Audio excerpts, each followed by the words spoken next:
Dear colleagues and friends, ladies and gentlemen, this is a great pleasure for me to introduce to you the Vice President of the European Association for Psychotherapy.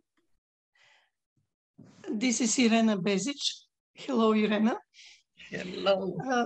Irena is also chairing the National Umbrella Organizations Committee and the Ethical Guidance Committee at the European Association for Psychotherapy. I'm going to say, Irena, some few words about you. There are plenty of things about you that could be said, but I'm going to say in order that the participants in the conference know a bit more about you.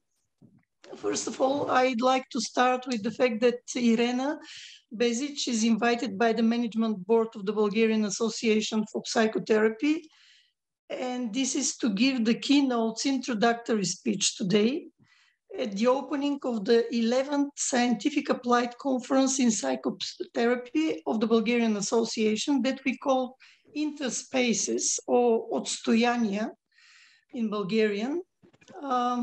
Dr. Irena Bezich is a clinical psychologist. She's also Gestalt psychotherapist holding PhDs in social work and clinical psychology. She's consultant and supervisor, leader of educational training in Gestalt psychotherapy at Center IGV Zagreb. Irena is a university lecturer at both the University of Zagreb and the University of Zadar. She's also the ECP holder. She is also one of the people who led the process of obtaining the law in psychotherapy in Croatia. Irena, let me tell you again, welcome. And here I'm going to the questions, yeah? This year, as we all know, the EAP, the European Association of Psychotherapy, celebrates its 30th anniversary. There was a recent Congress in Vienna. This was in March. And the title of the Congress was The Hope of Psychotherapy for Our Endangered World. And this was dedicated to that particular anniversary. Irena, how does the hope of psychotherapy looks like from your perspective? So first, good morning and hello to you and to Bulgarian colleagues. And I'm grateful that you invited me. I think the Congress like you have now is important, especially now in this after Corona time. I hope it's after. So, and the people come together again and discuss all these important topics as you put it on your schedule. This is a hope also for the world that we keep on doing what we did before, and especially that we make psychotherapy scientifically rooted into the society, and prove on and on that this is a way how to help people, and it is a way how to develop skills and resources in people to face these dangers which are now here. It is not just the recent war happening in Ukraine and endangering all the Europe, but it is also the danger of climate changes, the danger of being encapsulated and distanced from other people through Corona, through probably economical crisis which we are facing. So I think they were not, I don't know how it is in Bulgaria, but in Croatia, there was a double number of patients through now those 2 years, and it will be even more. So there are millions of people in Europe needing psychotherapy help.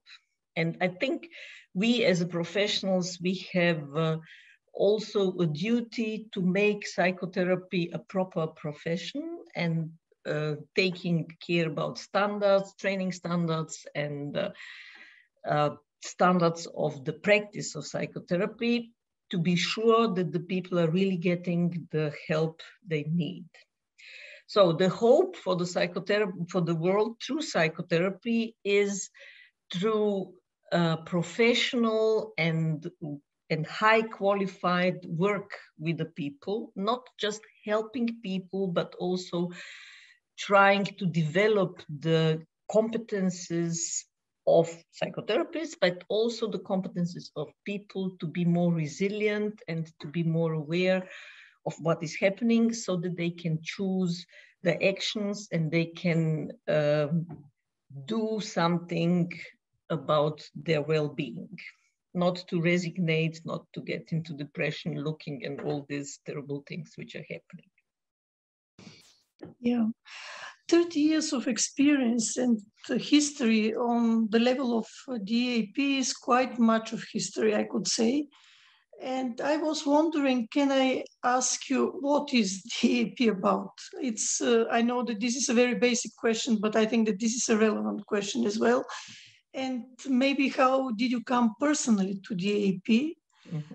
Could you please elaborate on these things, and especially on history in connection to your own experience as psychotherapist? Thank you.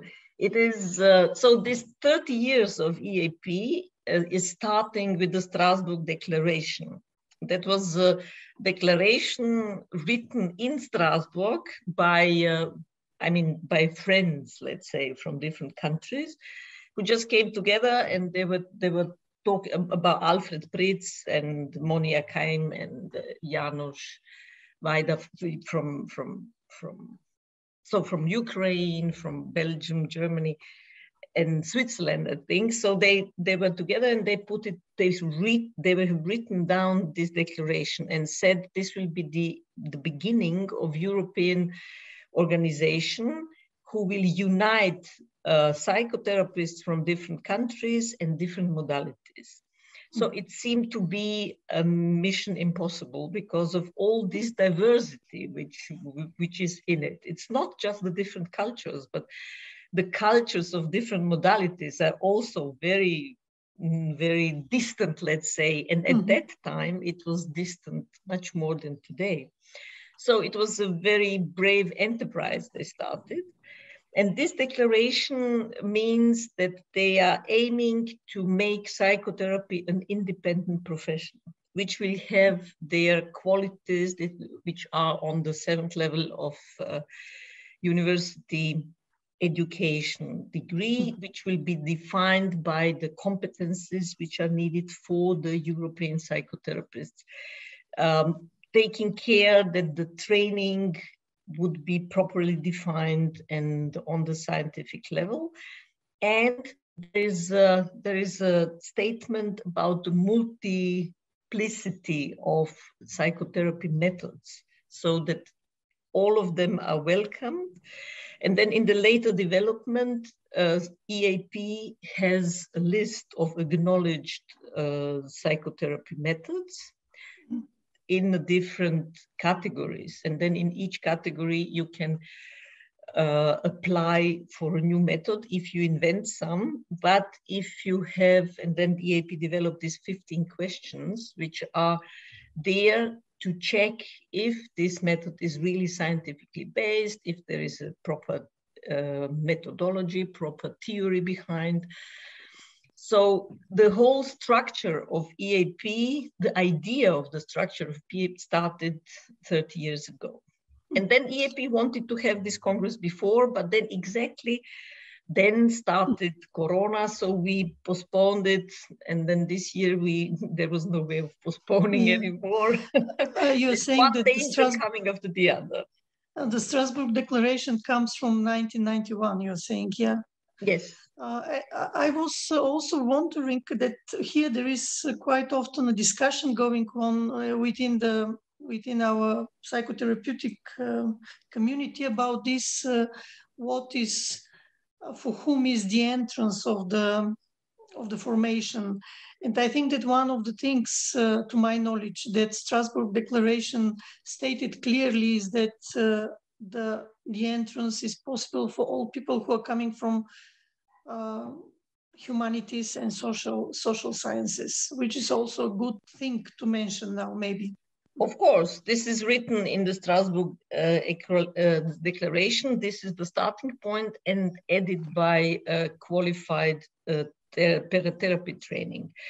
So from the point of Croatia, where I'm coming from, we defined it in this new law which we have.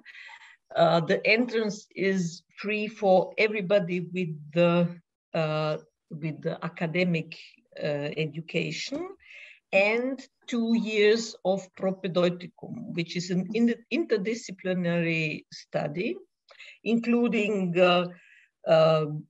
2 months in the psychiatry, so the clinical practice, and the subjects from different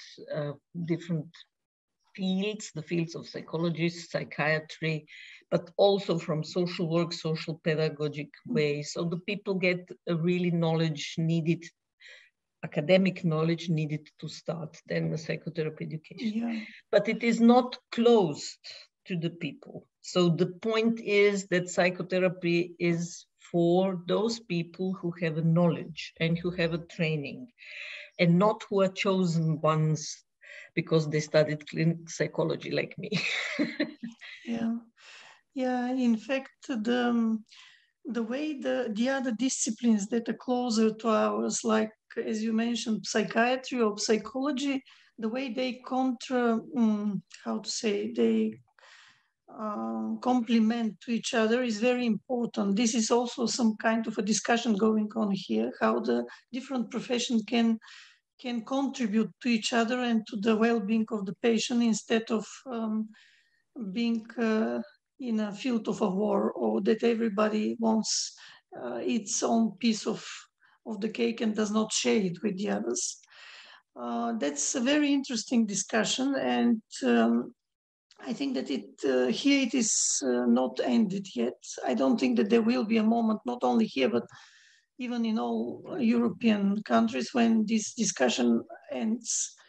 I was thinking about this, how many modalities are there present in DAP nowadays, if you have the number in mind, and is the diversity, because EAP, similarly to other national umbrella organization, what BAP is, they're about all the modalities. They're about to accommodate all the modalities. It is not about 1 or 2 modalities or special modalities. And is the diversity of modalities, experiences, and people worked and manageable? And can different modalities, from your perspective, peacefully speak between themselves, one and the same language of psychotherapy?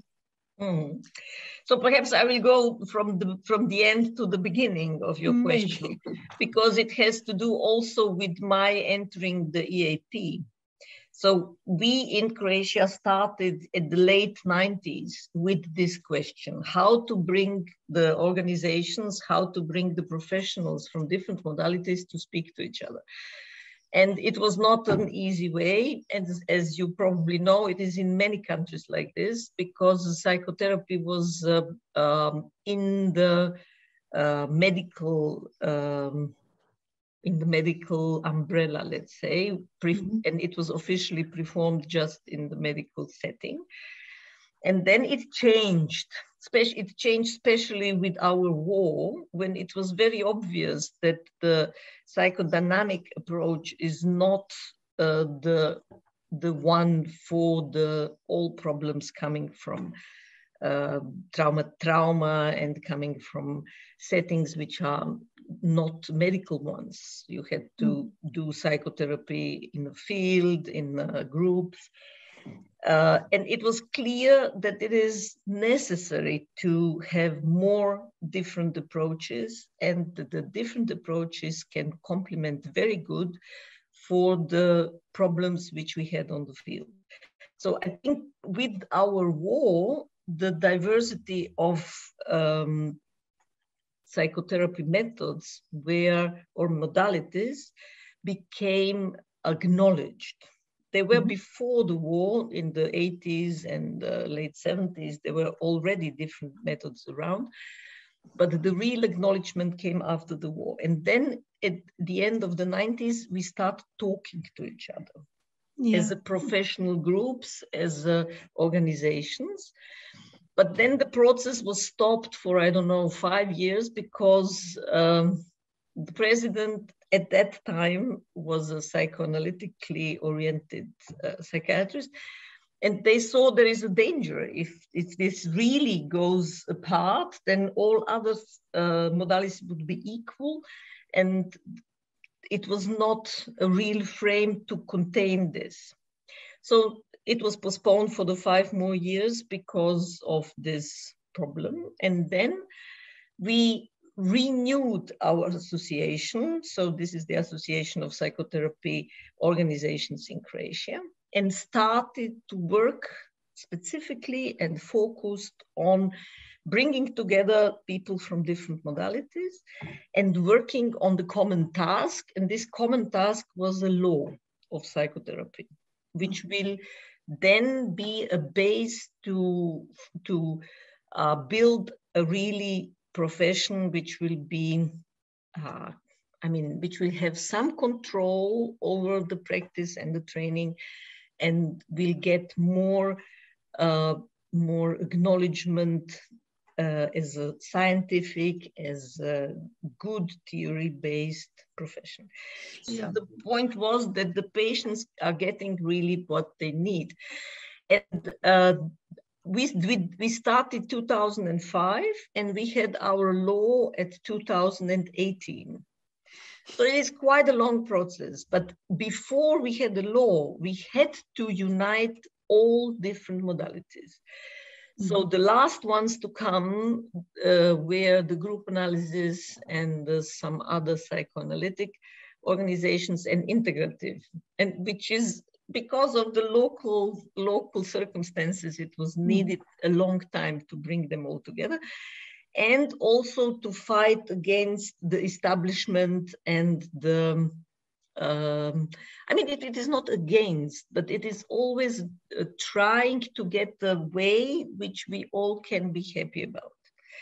And it was obvious people need it, and there is so much more psychotherapists outside the medical system, which are not regulated by any means. So at the end, our law is actually regulating psychotherapy outside of the medical system. And that was a good compromise so that the medical system would agree. We are not regulating them, but we are regulating all the others, which are in between double or more than double than people in the medical system. And we don't have money, so the state is not, it is not possible for the state to pay so much psychotherapy which is needed. And now this psychotherapy is in NGO sector, so it and in the private sector and in the medical system. But one law, so it's very much, I would very much recommend you to make a law as well, because it's so much easier. And then you have a chamber and they are regulating all the questions. Yeah, it's not only about the prestige of the profession, but it's also about the recognition and regulations that help all of us, you say. That's right, yes. Yeah. If you go back to DAP level,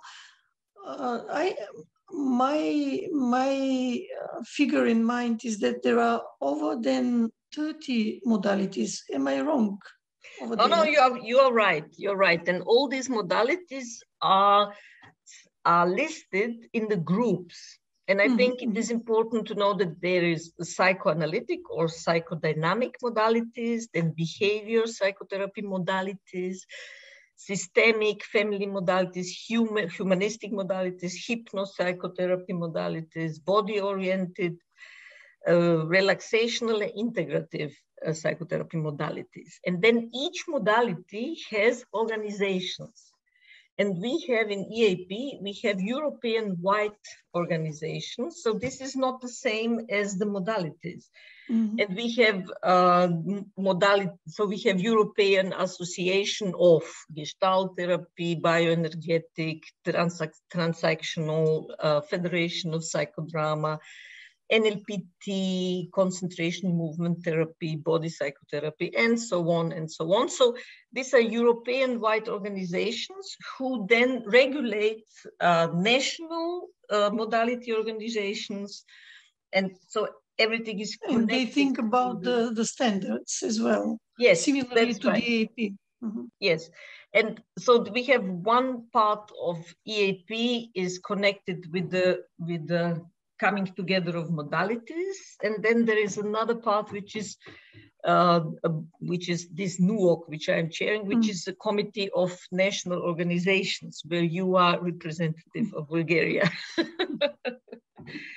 So it is a big organization, and I'm very happy that it's working and that there are people from countries and from the modalities willing to work together under European umbrella.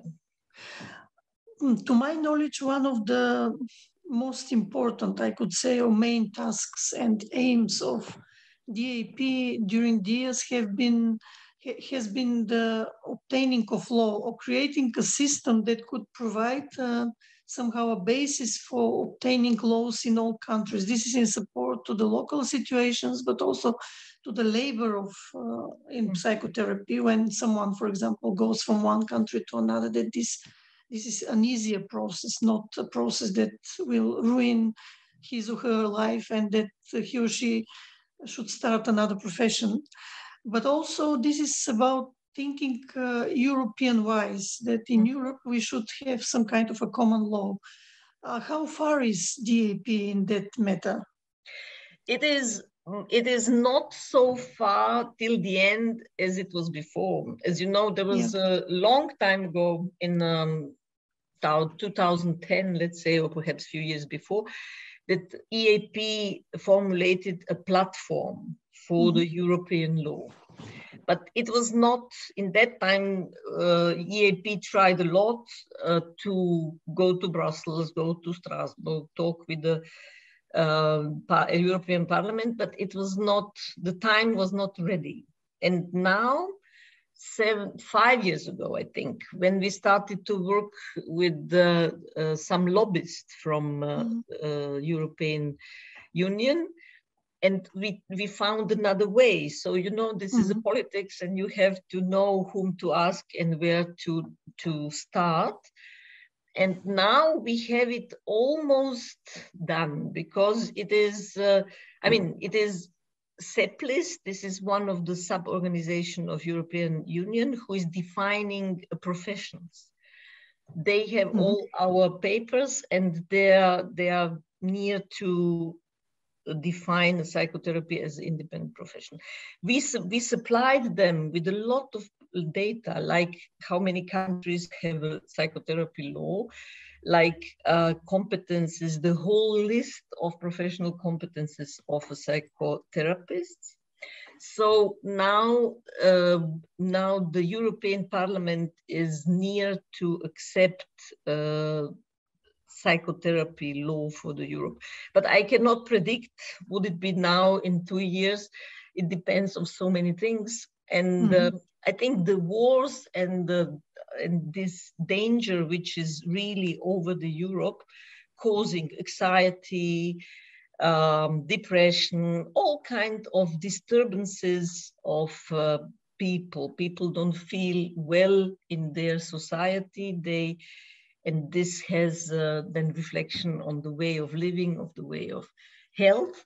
So there are mental health issues rising up very highly, and there is need to have professionals who will, in the whole Europe, give a professional help who has a similar standard.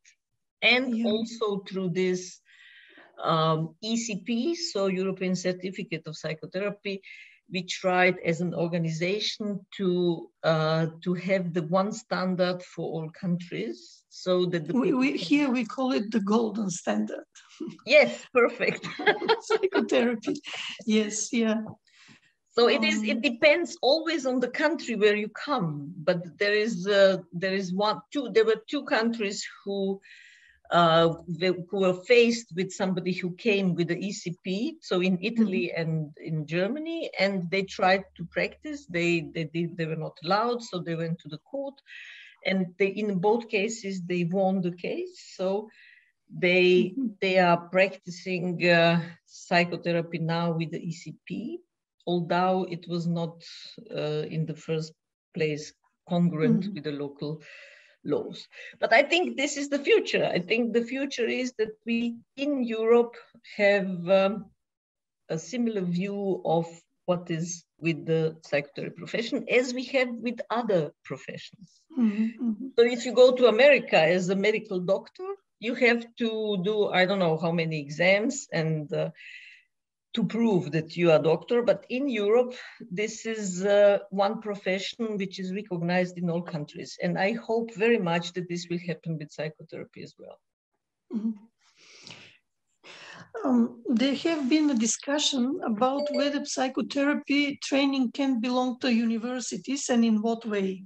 This is an ongoing discussion, and we know it from DAP, from local situations, and many universities many colleagues believe universities should stay away from psychotherapy training because they will steal the job of psychotherapists and training institutes, and also they will steal students.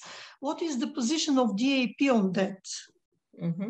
So EAP is in favor of going to the universities and make a deal with the universities that they should follow the standards and training standards developed by EAP.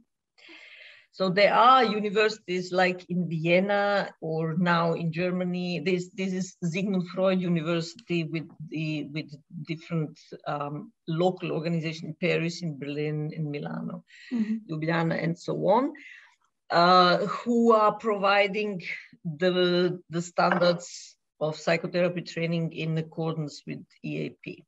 But yeah, I know, for example, in Vienna, where is the start of this university education of psychotherapy, there are parallelly organized institutes who are giving a training outside of the university. And there are some differences, of course. And there are some discussion, like in Slovenia, it's also discussion about, they have the university psychotherapy education, SFU Ljubljana, and the local organizations in different modalities don't like it because it is like not as good standard as they have. So there is always, I think it needs a lot of time to have it. It's a matter of time, yeah. It's a matter of time, and it's a matter of quality. It's always quality. If the university takes care that their education has a good quality, this is the only way how to put it in the stage as equal training to the others. It is not the way to put it from up down, to say now this is it and we have to do it, because this will not ensure the quality. I also believe that this is very much about the local situations and contexts and discussion between people, and that the diversity should be supported in a way. Yes. Yeah, I was thinking about this, that there are many questions in my mind still, but I'm thinking that we maybe should be wrapping up in a way. But one question that I cannot miss and avoid is about you being the chair of the Ethical Guidance Committee. What's the task of this committee at the European Association for Psychotherapy, and what you do there? What is actually the product of it? So it is a guidance committee. So we are not dealing directly with the complaints. Yeah, we are sometimes the people think we do this, but actually we produce the guidelines, which you can also find on the website. There is the guidelines for the ethical codex of different organizations. So what is ethical in the psychotherapy profession? Now we are developing the guidelines for the organizations. This will be the next product. And what we do, we organize conferences with this topic. So the last one was now, I think, five years ago or something. When we bring together people who are teaching ethics in the psychotherapy trainings to exchange their knowledge about how to teach it, because ethics, it's not about ethical codex, especially not in psychotherapy. It is about a way how to bring colleagues and students to think ethics from inside. They have to have it in them, not that they are afraid of breaking the rules, but that they have the inner guideline how not to break ethical rules. So what is ethical, what is not ethical? It's a discussion, it is reflection. It is something we have to talk about, not to produce rules and then the punishment for the rules. This kind of ethic is not interesting. So it is mostly about talking about this. So being aware of what is happening and what should not be happening, and how to empower the people to work ethically.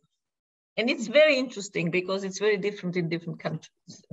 This is like a think tank body about the ethics, the Ethical Guidance Committee. Yeah, yeah. That's right. Yes. Yeah. Well, I think that we may come to an end now, and I hope, Irena, that in the next conference that we are going to organize, there will be a chance that we see each other in person in Sofia, I mean. And I'd like to thank you very much for all the time and the thoughts you shared with us and the information. And yeah, thank you very much. Thank you. And I wish you and all, I saw your program. It's quite interesting program. So I hope you will have a very successful conference. And I would like to come to Sofia someday and see you all in person. Thank you. Okay. Thank you on behalf of the management board. Bye-bye. Thank you. Bye.